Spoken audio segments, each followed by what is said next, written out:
You're listening to the CyberWire Network, powered by N2K.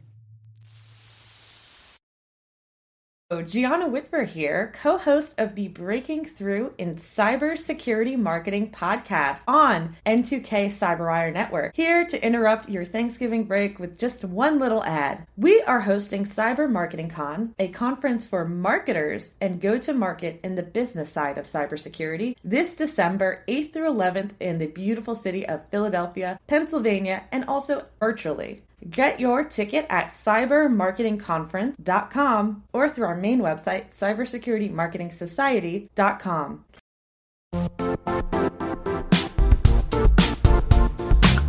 Hey everybody, Dave here. I want to talk about our sponsor, LegalZoom. You know, I started my first business back in the early 90s, and what I would have done to have been able to have the services of an organization like LegalZoom back then.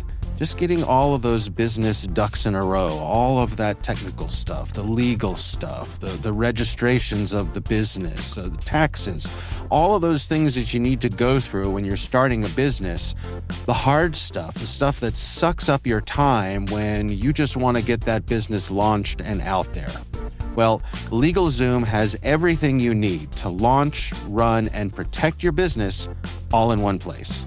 And they save you from wasting hours making sense of all that legal stuff. Launch, run, and protect your business to make it official today at LegalZoom.com. You can use promo code CYBER10 to get 10% off any LegalZoom business information product, excluding subscriptions and renewals. That expires at the end of this year. Get everything you need from setup to success at LegalZoom.com and use promo code CYBER10. That's LegalZoom.com and promo code CYBER10. LegalZoom provides access to independent attorneys and self-service tools. LegalZoom is not a law firm and does not provide legal advice except where authorized through its subsidiary law firm, LZ Legal Services, LLC.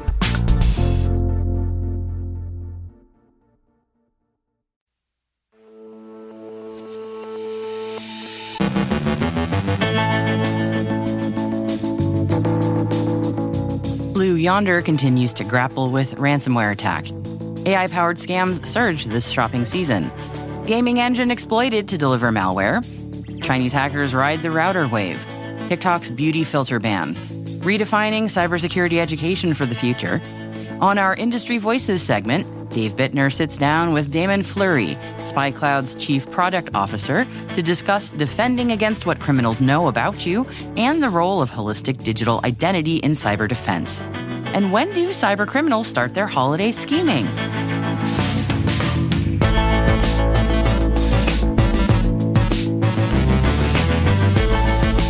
Today is November 27th, 2024. I'm Maria Varmazis, host of the T-Minus Space Daily podcast, in for Dave Bittner, and this is your CyberWire Intel Briefing.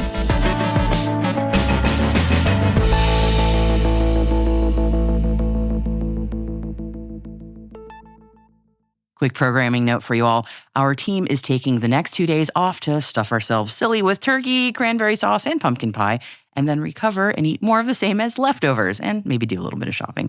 We will be back in your inboxes and on your favorite podcast apps on Monday, December 2nd. Cheers! Following up on a story that we've been monitoring, as we noted yesterday, Starbucks is amongst the companies disrupted by a ransomware attack on supply chain management software provider Blue Yonder. The coffee chain is using manual processes for employee payments. Security researcher Kevin Beaumont, aka Gossie the Dog, said in a post on Mastodon that the attackers, quote, got into Blue Yonder's private cloud environment at hypervisor level, deleted the DR and backup storage, and then encrypted all 5 data centers. The company has not confirmed these details. Blue Yonder, for its part, says it's continuing to work around the clock, together with our external cybersecurity firms, to safely restore systems, resulting in steady progress. But the company does not, quote, have a timeline for restoration. As we are in the midst of peak holiday shopping time, also known as Cyber Week, cyber criminals are intensifying their efforts to exploit online consumers through advanced tactics. Fortinet's FortiGuard Labs reports a surge in AI-driven phishing schemes, where attackers use generative AI models like ChatGPT to craft convincing emails and clone legitimate websites, aiming to steal sensitive information. Additionally, there's an increase in holiday-themed domains mimicking trusted retailers, luring shoppers with fraudulent offers. Netcraft highlights a 110% rise in fake online stores between August and October 2024, with many employing large language models, or LLMs, to generate authentic-looking product descriptions. These fake stores often use platforms like Shopee to create convincing storefronts, targeting U.S. shoppers with counterfeit or non-existent products. To mitigate these threats, consumers should verify website URLs, use secure payment methods, and avoid deals that just seem too good to be true. Be vigilant and use proactive security practices as you navigate the heightened cyber risks during this peak shopping period. Buyer beware. Researchers at Checkpoint have published a report on a new malware delivery technique exploiting the open-source game engine Godot Engine. The researchers explain, quote, Godot Engine provides an execution environment for GD script, enabling game developers to create gameplay logic, control scenes, and interact with game objects. GD script includes most modern language features, including object support and multi-threading. Threat actors take advantage of Godot Engine and GD script, which uses this new technique to execute malicious code, download malware, and deploy it while remaining undetected. As GD script is a fully functional language, it offers threat actors many functionalities, from anti-sandbox and anti-VM to executing remote payloads. Threat actors maliciously craft GD script code and then load it with a loader utilizing the Godot engine. The threat actor behind the GodLoader malware loader has used this technique to infect more than 17,000 machines since June 29th of this year. The technique is currently undetected by almost all antivirus engines in VirusTotal and can be used to target Windows, macOS, Linux, Android, and iOS. Turns out Godot did arrive just as malware. Beckett will be facepalming right about now. Godot was supposed to bring salvation, not ransomware. T-Mobile engineers recently detected unauthorized activity on their network routers, identifying hackers executing commands within the system. This breach is part of a broader cyber espionage campaign dubbed Salt Typhoon, attributed to Chinese state-sponsored actors. The attackers exploited vulnerabilities in Cisco systems routers, enabling them to access sensitive communication records, including call logs and unencrypted texts of high-profile targets. T-Mobile has stated that their systems and customer data do not appear to have been significantly impacted. TikTok is implementing age restrictions on certain beauty filters to address mental health concerns among teenage users. Filters that significantly alter appearance, such as those that smooth skin or slim faces, will be restricted for users under 18. The company will also expand filter descriptions to clarify the changes that they make. However, filters that are clearly humorous, like adding animal ears, are excluded from these restrictions. This move responds to findings by Internet Matters, which highlighted the negative impact of beauty filters on teens, who often feel pressure to conform to unrealistic beauty standards. Additionally, TikTok will roll out new resources on 13 European countries to connect users reporting harmful content with local helplines. TikTok emphasized its commitment to user safety and announced efforts to improve detection of underage accounts using advanced machine learning technologies. And going hand in hand with that news, Australia is advancing a bill to ban children under 16 from using social media platforms, requiring age verification and imposing hefty fines on companies for non-compliance, amidst mixed reactions from parents, tech companies, and youth advocates. The Cybersecurity and Infrastructure Security Agency, or CISA, has launched CISA Learning, a modernized training platform designed to enhance cybersecurity education for both its internal staff and external partners.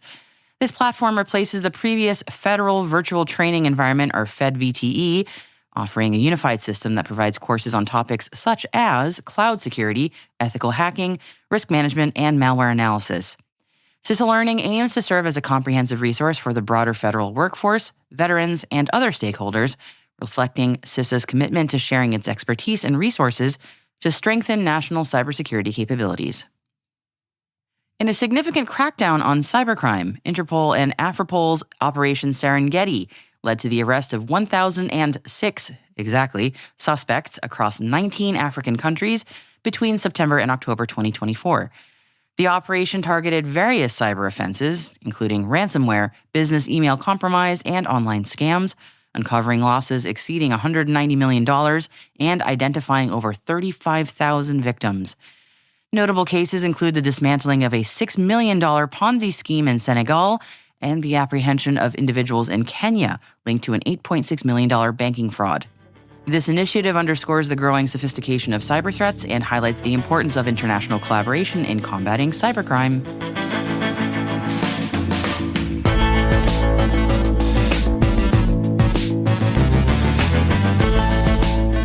Coming up on our Industry Voices segment, SpyCloud's Chief Product Officer Damon Fleury joins Dave Bittner to discuss defending what criminals know about you and the role of holistic digital identity in cyber defense. We'll be right back.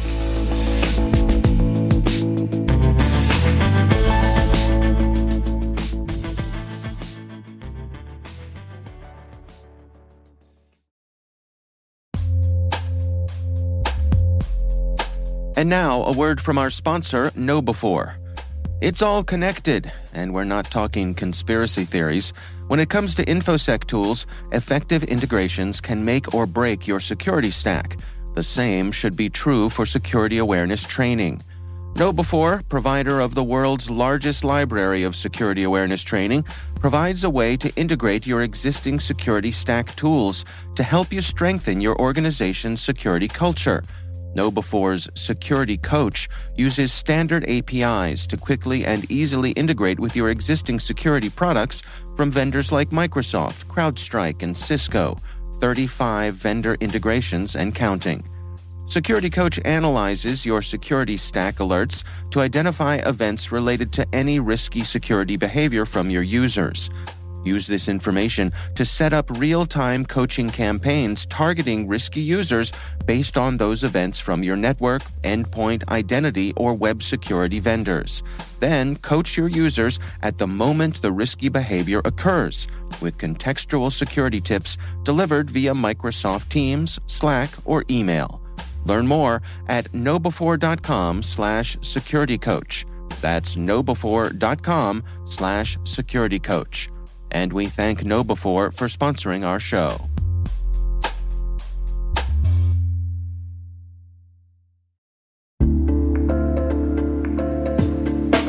Imagine this. Your primary identity provider goes down, whether it's a cloud outage, network issue, or even a cyber attack. Suddenly, your business grinds to a halt. But what if it didn't have to? Meet Identity Continuity from Strata, the game-changing solution that keeps your business running smoothly no matter what. Whether your cloud IDP crashes or your on-prem system faces a hiccup, Identity Continuity seamlessly shifts authentication to a secondary or even tertiary IDP, automatically and without disruption. Powered by the Mavericks Identity Orchestration Platform, Identity Continuity uses smart health checks to monitor your IDP's availability and instantly activates failover strategies tailored to your needs. When the coast is clear, it's a seamless switch back. No more downtime, no lost revenue, no frustrated customers. Just continuous, secure access to your critical applications every single time. Protect your business from the high costs of IDP outages. With Identity Continuity from Strata, downtime is a thing of the past. Visit strata.io/cyberwire to learn how Strata's Identity Continuity can provide seamless enhanced capabilities to your existing identity fabric and receive a free set of AirPods Pro.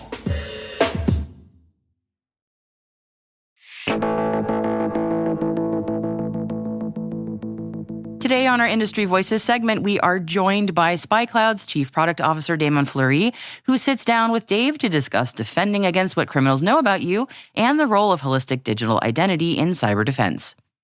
So many folks are becoming more and more concerned with the idea of securing the identity. We see a lot of new products. We see a lot of movement within enterprises to secure identities. But for most companies, what that means is find everything you can within your own infrastructure about the identities within that ecosystem, and then take steps to protect them. And the problem that we all have is that that's just not enough information. I mean, what you know about a person from logging into your own systems, to your email system, to your VPN, that is useful, and you absolutely need to protect against anomalous behavior or against misuse. But you don't know all the other things that have impacted that identity, which bring more risk to your business. And so we believe it's really important that you understand much more broadly what has happened to the users, how their information has been stolen, both when they work for your company and potentially in their personal life, if that data could be used against you, or even in some of their past work lives. And all of that information together can form the holistic identity. And that, in the end, all that wealth of data is the data that the bad guys will use against your company when they figure out that that individual works for you. And so it's really important that enterprises start to think about going beyond a single identity within their own company and think about the holistic identity and how all of that information can be used against that company. Well, can we dig into the details of both sides of that coin then? I mean, can we start with what are the known knowns, if you will, the things that most organizations know about someone who's working with them or working for them? What sort of things are easy to unpack there?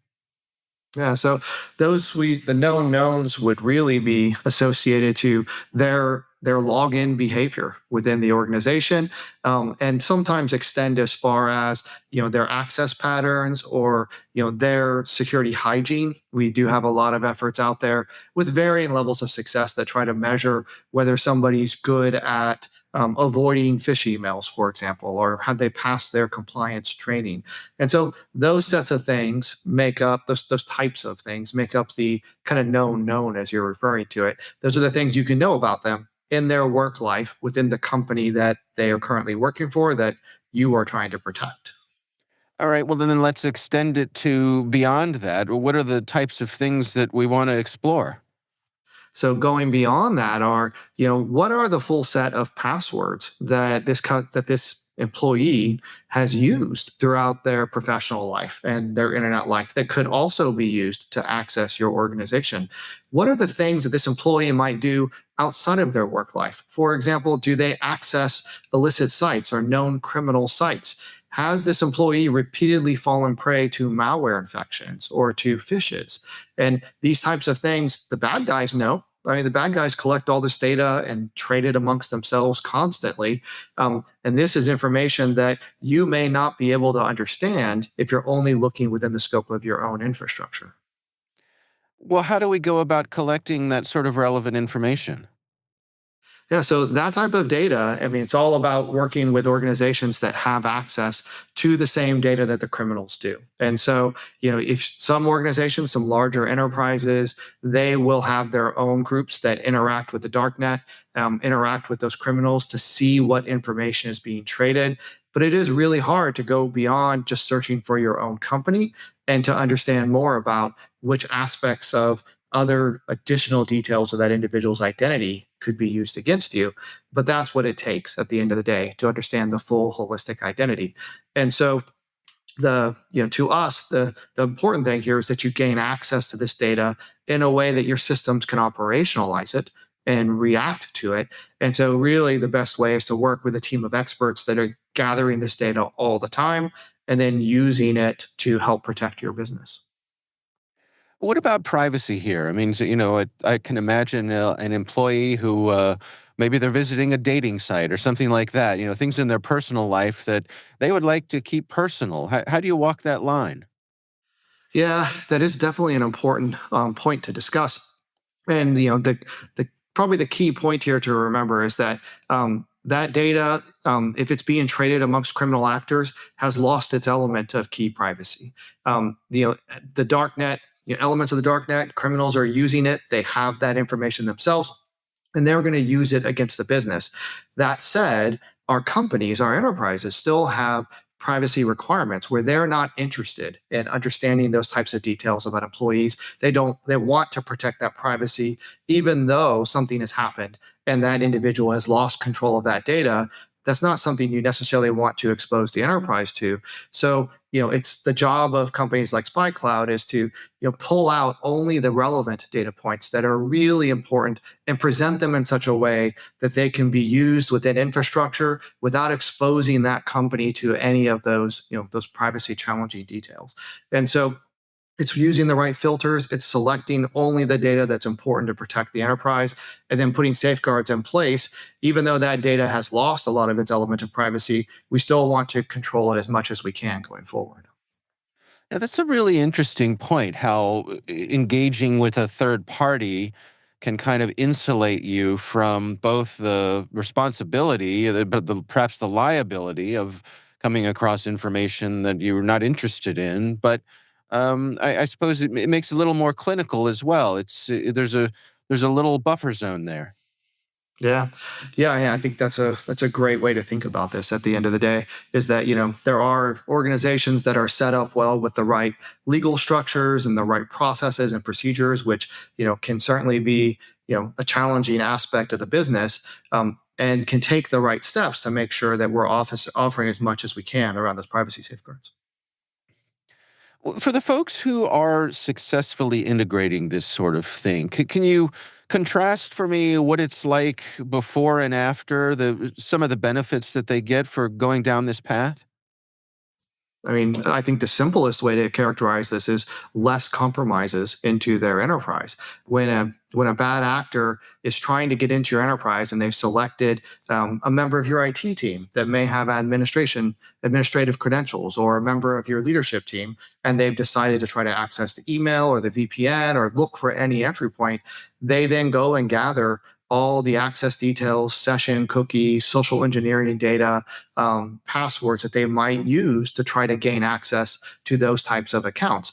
And so the deeper, as we provide this data in an automated fashion to our customers, they have the ability to block those things, or to make sure those passwords are not in use, or those session cookies are not currently active, so that they will fail when they try to use this information against the enterprise. Yeah, that's interesting. I mean, it's really an awareness thing here where you can go to your employees and say, "Hey, we've got there's an old password from a few years ago that is out there floating around, and we let's take care of this together." Well, I think you can take it one step further and make it protective in nature, in that there are tools available that you can take those passwords and then you can fuzz them to find the root of the password, and then you can test it against your identity provider, like your Active Directory installation. And then you can automatically force the reset if you find a match. And so in our tests and in our customer deployments, as we look at the holistic identity, we see so many additional matches where we see we see the enterprise's employees using passwords they used in their past lives. And they thought, I haven't used this one in 20 years. And then they change a few digits. Well, this is exactly the kind of thing that the bad actor is going to do against you. We can see all of those passwords from their past life or their personal life that was connected to them. And we can make sure that that's not being used. And it's a simple password reset function to make sure that there isn't a known password that we've been able to discover that could be used by a bad actor in a variant form, that could be used to access their enterprise. How do you ensure when someone is adding this sort of thing to their procedures that we're not introducing undue friction?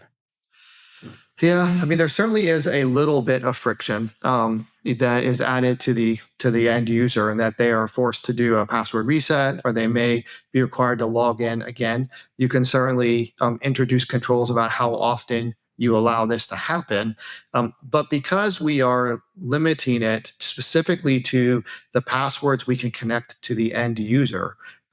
We find the friction to be quite limited. It's unusual that a lot of end users will actually see a direct match that they have to go reset. But when you find one, you're really glad you reset it. There are other ways to approach this that, check against an entire list of, billions of passwords on the dark net. That is where I think you see a lot of friction. And so with this targeted approach to focus on the holistic identity, this really limits the friction to use cases that we know exist out there. So, what are your recommendations for people who want to get started down this path? What's the best way to get started here? I mean, the best way to get started is to find a provider that can find this kind of information and connect it to the holistic digital identity, and then look for ways to integrate that into your identity provider, to protect your enterprise. So, and then you'll need to take the steps to integrate that into your identity solution. I suspect this is a pretty eye-opening exercise for a lot of people out there. It absolutely is, and it's often, it's often our job to help people kind of understand how could this have happened. And we find that most individuals, it's getting to the point where people understand it better, but a lot of individuals just don't understand the scale of data that has been stolen from literally tens of thousands of third parties out there, or we ingest tens of millions of malware infections that have stolen all the data off of your computer, or tens of millions of phishes that are occurring every month where they're stealing this data from information when you believe you're logging into a legitimate site. The scale of this is so large that it connects everyone who's ever logged into the internet. And that works in the bad guy's favor. And so this gives you a way to try to understand that and turn the tables on that conversation. We hope you enjoyed our latest Industry Voices segment featuring Damon Fleury and Dave Bittner, diving into how criminals exploit what they know about you and exploring the vital role of holistic digital identity in strengthening cyber defenses.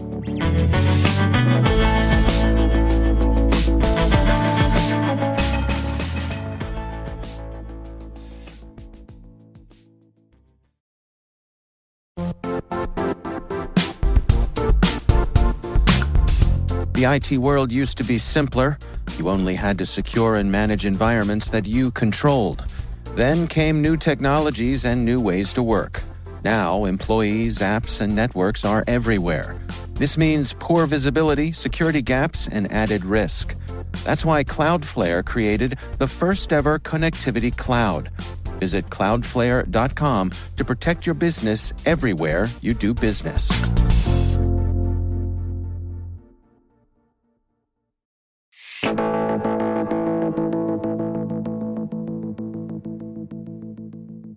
Our very own Liz Stokes wraps up today's show with a fan-favorite segment, Fun Fact Friday. Every Friday, Liz dives into fascinating and fun tidbits about cybersecurity and space that are sure to inform and entertain. This week, we're getting a little jump on the holiday season as Liz uncovers how cybercriminals start plotting their holiday schemes a little earlier than you might think.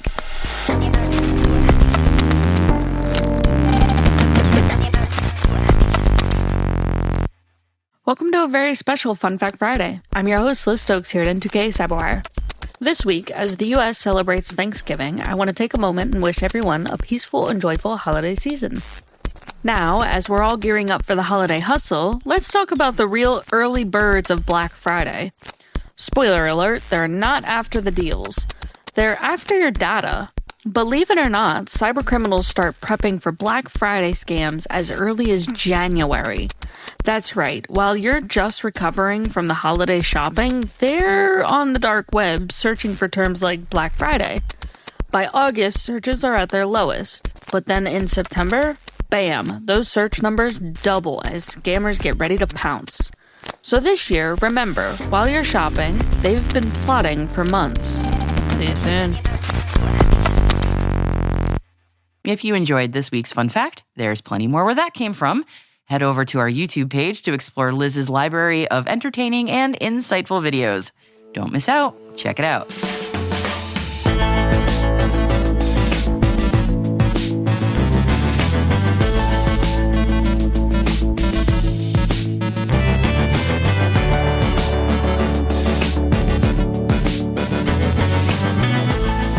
And that's the CyberWire.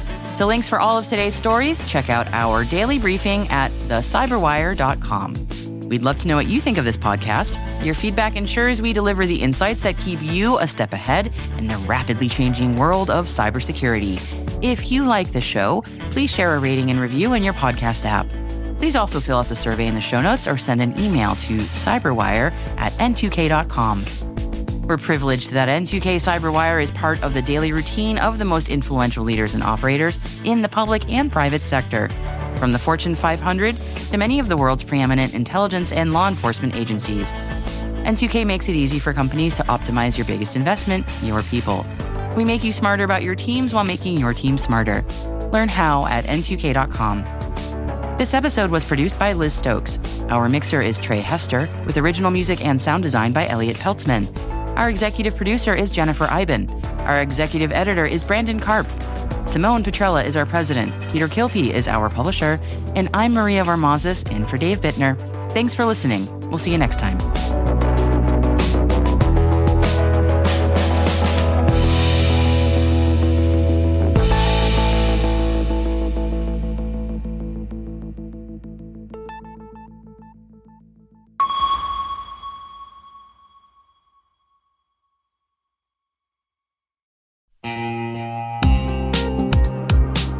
And now, a word from our sponsor, NordPass.